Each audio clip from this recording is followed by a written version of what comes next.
بسم اللہ الرحمن الرحیم۔ السلام علیکم دوستو، میں ہوں حسنین علی اور آپ دیکھ رہے ہیں حسنین ٹی وی۔ پاکستانی اور خاص طور پر صوبہ پنجاب والوں کے لیے ایک بہت بری خبر۔ صوبائی حکومت نے لاک ڈاؤن میں 14 اپریل سے بھی آگے کی توسیع کر دی۔ جاننے کے لیے اس ویڈیو کو آخر تک ضرور دیکھیں۔ سبسکرائب کریں حسنین ٹی وی کو اور بیل آئیکن کو دبائیں انفارمیٹیو ویڈیو سب سے پہلے دیکھنے کے لیے۔ کرونا وائرس ہمارے ملک پاکستان میں بھی بڑی تیزی کے ساتھ پھیل رہا ہے۔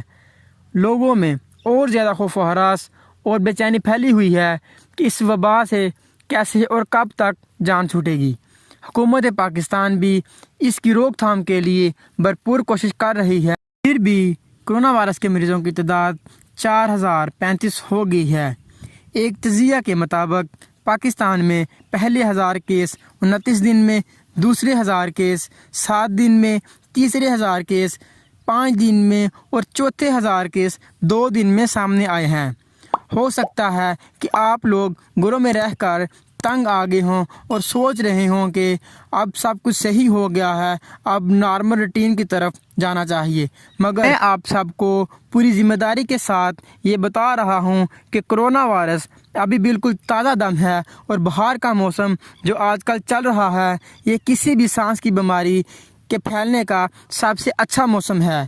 چین سے ڈاکٹروں کا ایک 8 رکنی وفد گزشتہ ہفتے پنجاب حکومت کی درخواست پر پاکستان پہنچا تھا کہ وائرس کی تشخیص میں مقامی طبی ماہرین کی مدد کی جا سکے۔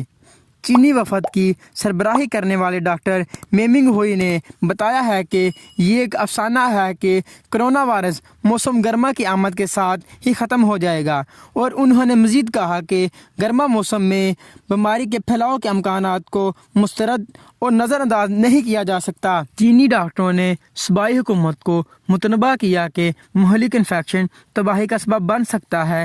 چینی ڈاکٹروں نے پنجاب کی موجودہ صورتحال کو دیکھتے ہوئے صوبائی حکومت پر زور دیا کہ موجودہ لاک ڈاؤن کو 28 دن تک کے لیے بڑھایا جائے تاکہ صوبہ پنجاب کو کرونا وائرس کی تباہی سے بچایا جا سکے۔ صوبہ پنجاب کرونا وائرس سے سب سے زیادہ متاثر ہوا ہے، اس لیے صوبائی حکومت نے چینی ڈاکٹروں کی رائے کو مد نظر رکھتے ہوئے لاک ڈاؤن میں 30 اپریل تک توسیع کر دی ہے۔